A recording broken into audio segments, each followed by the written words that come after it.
참여 예수님,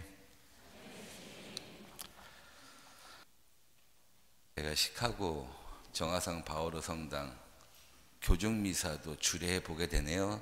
예. 빙상석 바오로 시부님한테 정말 감사해야 될 일이에요. 투싼에 2달 있다가, 애리조나 투싼에 2달 있다가 지금 시카고 성당 왔어요. 2달 있는 동안도 있으니까 주일미사 8번 했을 거 아니에요. 윤자면 신부님이신데 계속 요청을 했어요. 형, 강론 좀, 후배예요. 강론 좀 한번 해줘. 한 번도 안 했어요. 한 번도. 난식년이야. 지금 쉬는 시간이야. 무슨 강론이야. 그래서 그때 후배니까 알았어요 형님. 제가 다 할게요. 그리고 왔거든요. 여기서 지금 3번째 강론하고 있어요. 이거 투싼 신부가 절대로 알면 안 돼. 근데 문제는 교정미사하고 수요일미사는 녹음해서 어디다 올린다면서요? 그거 들으면 저는 그 친구하고 아마 결별할지도 몰라요. 개인적으로는 기쁘게 생각해요. 신자분들과 제일 편하게 만날 수 있는 시간이 사제는 미사 시간이에요. 미사 시간. 개인적인 시간은 이해관계가 있지만 미사 안에서는 성찬례와 말씀의 전례가 이루어져요. 그 안에서 사제가 신자들을 만날 때 진실되게 만나는 것 같아요. 오늘 시카고 하상바오로 신자분들과 미사할 수 있는 거는 그냥 드리는 말씀이 아니라 저한테도 축복이자 영광이다. 앞서 말씀드린 대로 여기 계신 모든 신자분들 뿐만 아니라 하상바오로 성당 모든 신자 가정을 위해서 열심히 기도하면서 미사 봉헌하도록 하겠습니다. 수요일날 제가 예고 하나 했어요. 그때 1부, 2부.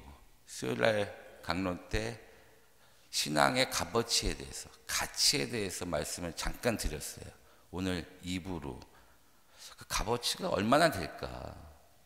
물건마다 값이 있다고 말씀드렸어요. 이 촛대에도 가격이 매겨져 있어요. 여기에도 가격이 매겨져 있죠.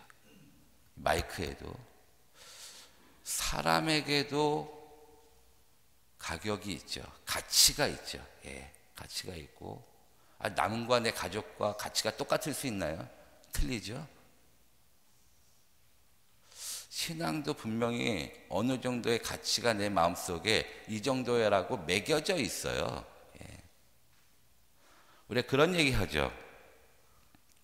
목숨 건다는 말 해보셨어요? 저 사람은 저거에 목숨 걸고 살아. 혹은 나도 저걸 얻기 위해서 난 목숨까지 걸어야 할지도 몰라. 내가 목숨 걸고 사는 게 과연 무엇인지 오늘의 주제예요. 내가 목숨 걸고 사는 게 과연 무엇일까? 성서에는 분명하게 예수님께서 말씀해 놓고 계세요. 어떻게 얘기하냐? 네 마음을 다하고 네 목숨을 다하고 네 힘을 다하고 네 정신을 다해서 하느님, 한 분이신 하느님을 사랑하고 섬겨라. 목숨을 다해서 섬기라는 말씀을 하세요. 근데 정작 우리가 이 말씀에 100% 순종하고 살까 생각해 봐야죠. 내가 여러 가지 이 순위가 있다고 말씀드렸어요. 1번부터 한 100번까지 있다고 생각해 보세요. 소중한 것들이 100번째가 있고 1000번째가 있어요. 이 똑같냐? 똑같지 않아요. 사람마다 틀려. 어떤 사람에게 저 100번째에 있는 게 어떤 사람에게 1번 자리에 가 있다는 거예요. 이 무서운 게 뭐냐면 이 순위에 따라서 내가 선택하는 게 달라져. 2가지가 있어. 오른쪽 게 있고 왼쪽 게가 있어요. 왼쪽 거가. 근데 가치 순위, 중요하게 생각하는 그 순위도에 따라서 어떤 사람은 오른쪽 걸 짚고 어떤 사람은 왼쪽 걸 짚는다는 사실이에요. 이 각자가 틀리다. 여러분들 생활 속에서 그 가치 순위 제일 중요하게 생각하는 거 1번과 2번에는 과연 무엇이 있는지 한번 지금 미사 중에 한번 생각해 보세요. 과연 내가 무엇을 제일 중요하게 생각하고 사는가? 근데 중요하게 생각하고 살지만 거기에 내가 이제 목숨 걸고 그걸 소중하게 생각하고 있는가를 생각해 봐야 된다. 귀신 얘기 좀 할까요? 귀신? 날씨가 더우니까 이럴 때는 좀 그런 얘기 하는 게 재밌어요. 귀신 마귀 보신 적 있어요? 안 보고 사는 게 제일 좋아요. 예. 그거 보면 좀 힘들어요, 사는 게. 귀신 마귀가 존재하죠? 답이 없어요. 성서에 나오잖아요. 마귀의 존재, 귀신의 존재에 대해서. 예수님께서 공생활 초기에 사막에 나가서 3일 동안, 3번의 유혹을 당하잖아요. 사탄 마귀 존재에 대해서 예수님께서 우리에게 얘기하고 계신 거예요. 존재한다. 그럼 그들의 역할은 무엇일까요? 역할은 하느님과 나와의 관계를 떼어놓는 거, 떨어뜨려 놓는 거. 이게 그들의 역할이죠. 목표죠. 예. 그럼 어떤 모습으로 나타날까? 상상해 보셨어요? 저기 옛날에 어르신들 많으니까 전설의 고향 하얀 소복을 입고 옆에는 뭐 시뻘건 걸 흘리죠. 또 이렇게 머리는 왜 풀어헤친지 몰라. 그리고 사람이 이렇게 보는 게 아니라 이렇게 봐. 이렇게 귀신이죠. 예. 우리가 영화 속에서 나오는. 미국에서는 귀신이 뭐죠? 드라큘라인가? 아무튼 그런 존재죠. 도깨비란 형태, 방망이 하나 들고 뭐 뿔 하나 이렇게 나타나고 금나가라 뚝딱, 뭐 은나가라 뚝딱 하는 게 우리가 생각하는 동화 속이나 영화 속의 귀신이나 마귀의 형상이죠. 과연 우리한테 그렇게 나타날까요? 사람 앞에 그렇게 나타나면 하나님과의 관계가 멀어지나요? 더 가까워지겠지. 예. 무서워서 더 멀리 도망가고. 그럼 어떤 모습으로 나타날까? 그건 영화 속 얘기고요. 어떤 모습이냐? 내가 제일 갖고 싶은 거, 제일 원하는 거, 세속에서, 세상에서 아주 달콤한 거, 이런 형상으로 딱 앞에 나타나는 거예요. 도저히 이거를 내가 안 잡고는 못 빼길 정도의 그런 것들로 딱 나타난다. 여러분들이 세상에서 나를 제일 유혹하는 게 뭐예요? 재물이에요? 재물, 그게 가치순위 1번이면 앞에다 재물을 다 갖다 놔줘요. 절대로 잡게는 안 해줘요. 눈앞에 보여. 신기루처럼. 잡으려고 하면 조금 더 멀리 가 있어. 결국 그것으로 무엇을 하는가? 헷갈리게 하는 거예요. 다른 것들은 진짜 소중한 것들을 기억나지 못하게, 그리고 그것에 온 정신과 모든 시간을 다 투자하게끔 하는 게 사탄과 마귀의 역할이다. 그러면서 무슨 일이 생기는가? 혼란이 생겨. 1번이었, 아까도 얘기했지만 순서가 막 바뀌어. 1번이었던 게 막 저 뒷자리로 가고, 막 저 뒤에 있던 게 막 앞자리로 오고, 그러면서 내가 시간을 막 허비하고, 그 시간이 많이 길어지면 나중에 어떤 일이 생기는가? 가슴을 치고 회한이 생기는 거야. 가슴을 치고. 근데 그런 분들이 별로 없나? 천주교 신자는 거기서 그럼 배제되어 있는가? 그렇지 않다는 사실이죠. 예. 재물의 유혹에, 돈의 유혹에 자유로운 사람이 있을까? 저도 한번 생각해 봐요. 내가 돈에서 자유로울 수 있을까? 자신 없어요. 예. 근데 그런 것들로 내 자신을 유혹하는 게 사탄과 마귀의 역할이다.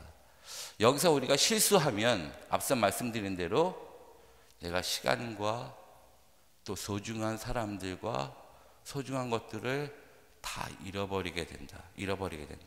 결국 마지막 순간에 후회해도 그때는 되돌아갈 수 없는 상황까지 간다는 거죠. 이걸 잡는 순간 거기까지 갈 수밖에 없다는 사실이에요. 예전에 제가 있던 본당에서 피정을 했던 적이 있어요. 여러분들 한번 피정 받는다고 생각하고 한번 생각해 보세요. 그 중에 한 프로그램이 뭐냐면 내가 소중한 것 20가지를 적는 거예요. 지금 뭐 적을 수가 없으니까 한번 해보고는 싶지만 한 5가지 정도만 머릿속에 떠올려 보세요.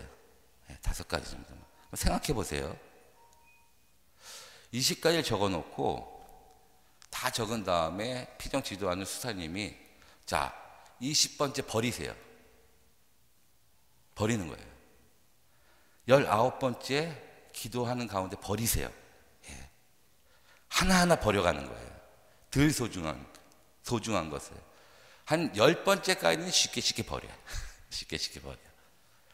10번째부터 고민하기 시작해. 시간이 오래 걸려.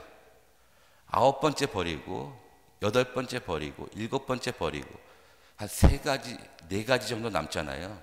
사람들이 진땀을 흘리기 시작해요. 뭘 버려야 되나? 그 4가지 중에 대개 뭐가 들어가 있을까요? 하느님 들어가야 돼. 하느님 들어가야 돼요. 2번째 뭘까요? 가족이 있어야지. 가족이 있어야죠. 3번째는 내가 사랑하는 사람들. 그 사람들이 머릿속에 떠오르기 시작하는 거예요. 마지막에 사람이 남더라고요. 사람과 하느님이 대개는. 저는 4가지 중에 돈입니다라고 남기는 사람은 한 사람도 못 봤어요. 마지막에 남긴다고 했을 때.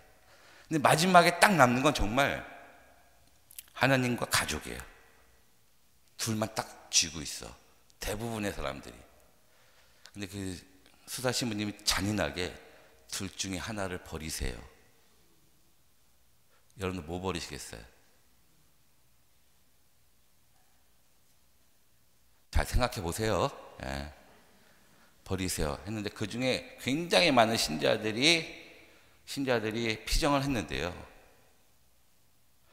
하느님을 쥐고 있었던 사람이 한 사람밖에 없었어. 마지막에 펴보니까.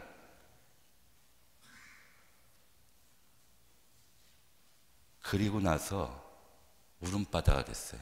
울음바다. 내가 하느님을 이렇게 생각하고 있었구나. 그 마지막에 쥐고 있었던 사람이 누군지 아세요? 9살 초등학생. 걔만 쥐고 있어 이렇게. 옆에 부모님이 엄마 아빠 같이 있었어요. 또 삐졌어. 자기를 또 버렸다고. 근데 우리에게 이런 것들이 올바르게, 왜 이런 말씀 드려요? 올바르게 서 있지 않으면 언젠가는 내가 가슴을 치고 후회할 수밖에 없다는 거죠. 그 첫 번째 자리에, 그래 첫 번째는 헷갈릴 수 있어요. 하느님과 내 가족, 사랑하는 내 남편, 사랑하시죠? 내 남편, 내 아내, 내 자녀들. 이 관계에서 헷갈릴 수는 있어. 나머지 이상한 게 만약에 1번에 있다? 재물. 이런 게 1번에 있다. 그러면 그거는 큰일 날 일이다. 큰일 날 일이다. 그럼 소중한 것과 소중하지 않은 것을 어떻게 식별할 수가 있는가? 자, 숨으로 할게요. 내 생명 소중해요? 소중하지 않아요? 소중하죠. 자, 벤츠 새로 나온 신형 제일 좋은 거, 뭐 가격으로 따지면 얼마나 될지 모르겠지만 뭐 한 1억 될까요? 한국 돈으로? 아무튼 그런 차를 누가 나한테 선물해 준다 그래요. 그 대신 네 목숨을 줘. 목숨 내놓는 사람 있어요? 내 목숨이 있어야 그 차를 타고 다니지. 그 차가 무슨 의미가 있어요? 미국에서 제일 비싼 집 얼마일까? 아무튼 제일 비싼 집 너한테 줄게. 그 대신 네 생명을 줘. 내놓을 수 있어요? 없어요? 이게 숨이 붙어 있어야 그 집도 의미가 있는 거지. 그런 것들은 내 생명하고 바꿀 수 없는 것들이에요, 사실은. 남의 생명하고도 바꿀 수 없는 것들이에요. 이 착각하면 안 되는 거예요. 바꿀 수 있다고 생각하는 것 자체가 마귀의 아까 간계한 유혹이에요. 달콤한 유혹이에요. 자, 그럼 내 목숨하고 바꿀 수 있는 게 세상에 있냐? 있다. 내 사랑하는 사람들, 가족들 바꿀 수 있어요. 제가 병원에 7년 근무했어요. 한국에 있을 때. 원목 사제로 3년 정도 근무했어요. 제일 안타까운 환자들이 누구냐면 소아암 환자들 혹시 아세요? 소아백혈병 어린이들. 근데 어린이들이 암에 걸리면 어른들보다 치료하기가 더 어려워. 얘는 막 세포가 막 분열되는, 막 성장하는 단계에 되는. 암세포도 이 세포가 그냥 다른 정상세포하고 똑같기 때문에 공격을 받지 않고 같이 분화해서 금방 퍼진대요. 제가 그 아이들 세례 주고 그다음에 병자성사 주고 하러 가면 거의 엄마 아빠들은 거의 죽은 것처럼 있어요. 예. 거의 이미 이 아이는 살아있지만 이 엄마 아빠는 죽은 거나 마찬가지야. 얼마나 측은해요. 손을 잡고 뭐 어떻게 해줄 말도 없어요. 그분들은 위로가, 세상 말로는 위로가 되는 말이 없으니까. 그래서 손을 잡고 그냥 가만히 있으면 저한테 그런 부탁을 해요. 신부님 기도 좀 해주세요. 어떤 기도요? 저 아이 이제 태어나서 이제 9살, 10살밖에 안 됐는데 9년, 10년밖에 못 살았잖아요. 더 살게 해주세요. 만약 하나님께서 원하시면 제 목숨을 대신 좀 가져갈 수 있게 그렇게 기도를 좀 해주세요 라고 얘기를 해. 자, 내 생명 중요하죠? 바꿀 수 있어요, 없어요? 엄마는 아이의 목숨과 자기 목숨을 바꿀 수 있어요. 예. 이게 사랑이죠. 가족이죠. 또 있어요. 또 하나. 신앙. 예. 신앙. 하나님을 위해서 내 목숨 내려놓을 수 있어요. 대표적인 분들이 누굽니까? 순교자. 순교자들. 그분들한테 이거 소중하지 않나요? 살고 싶지 않아요? 하지만 하나님과의 관계, 만남을 단절하기보다는 차라리 내 목숨을 내놓고 말지 하고 기쁘게 주님의 기도 노래하면서 내 목숨 내놓으신 거예요. 이게 바로 최고의 가치 있는 것들이다. 이런 것들이 1번과 2번 자리에 반드시 있어야 된다. 혼란이 생기면 안 돼. 착각하면 안 된다. 그럼 너무나도 많이 후회하게 된다는 거죠. 그게 진짜 죽는 순간에 만약에 가슴을 치게 됐을 땐 너무나도 불행한 영혼이 되는 거예요. 제가 병원에 있었다 말씀드렸잖아요. 제일 많이 한 게 제가 병자성사 주는 일이었어요. 이 손 잘 보세요. 어때요? 잘생겼죠? 시원하게 대답해 주세요. 이 손 잡고 거의 1000명 이상의 신자분들이 돌아가셨어요. 병원에 있을 때. 병원은 사람이 태어나는 곳이기도 하지만 임종하는 장소예요, 지금은. 근데 제가 병자성사를 주러 가면 되게 이제 말기암 환자들 제가 병자성사 그분들은 마지막까지 이렇게 깨어 계세요. 병자성사 주러 가면 임종이 가까웠다 가면 가족들이 이렇게 있잖아요. 침상 주변을 이렇게 있잖아요. 그러면 저희 신부님 오셨습니다라 그러면 어떻게 하는지 아세요? 많은 분들이 힘이 없이 있다가 눈 번쩍 뜨고 가족들을 밀어. 가까이 오라 그래. 신부님 저를 막 불러요. 그 손을 이렇게 딱 잡으면 이 손을 안 놔주려고 그래. 제가 기도하고 병자성사 드리겠습니다. 그럼 그때 가서야 성업 긋고 손 넣고 제가 기름 바르고 기도 다 끝내면 그때도 손을 안 넣어요. 그리고 신부님 감사합니다 하고 눈물을 흘려요. 저한테 감사하겠어요? 왜 그런가? 자, 죽음을 맞이하는 순간에 나에게 궁극적인 마지막 위로와 용기가 될 수 있는 대상이 누굴까요? 죽음의 공포 앞에서, 죽음의 두려움 앞에서 가족들도 물론 위로가 될 수 있지만 궁극적인 건 아니야. 해결해 주진 못해. 위로와 용기는 하나님밖에 없더라. 예. 이걸 만약에 죽음의 순간이 아니라 내가 건강하게 살아가는 그 순간에 만약에 알고 있다 그러면 그 사람은 행복한 사람이 되는 거예요. 복음대로 만약에 살았다 그러면 죽음의 순간에 두려움이 생길 수가 없다는 사실이죠. 하지만 대부분 열심히 산다는 이유로 다른 것에 많은 시간과 많은 것들을 목표를 두고 살아가다 보니까 진짜 중요한 것들을 다 놓치고 살아가게 되지 않았나.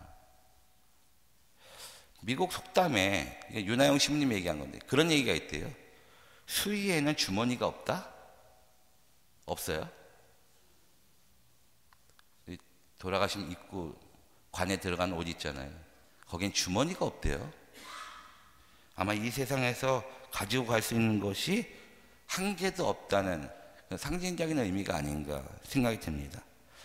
너무 늦기 전에 아직 시간이 있을 때 목숨 걸어야 될 것에 목숨을 걸고 살았으면 좋겠다. 이게 바로 회개죠, 회개. 진짜 소중한 것에 우리의 마음과 목숨과 정성을 다하며 살았으면 좋겠다 하는 게 복음의 내용입니다. 그 첫 번째 자리는 하나님과 내 사랑하는 가족과 이웃이라는 것을 마음속에 간직하고 살아가는 한 주 되시기 바랍니다. 아멘.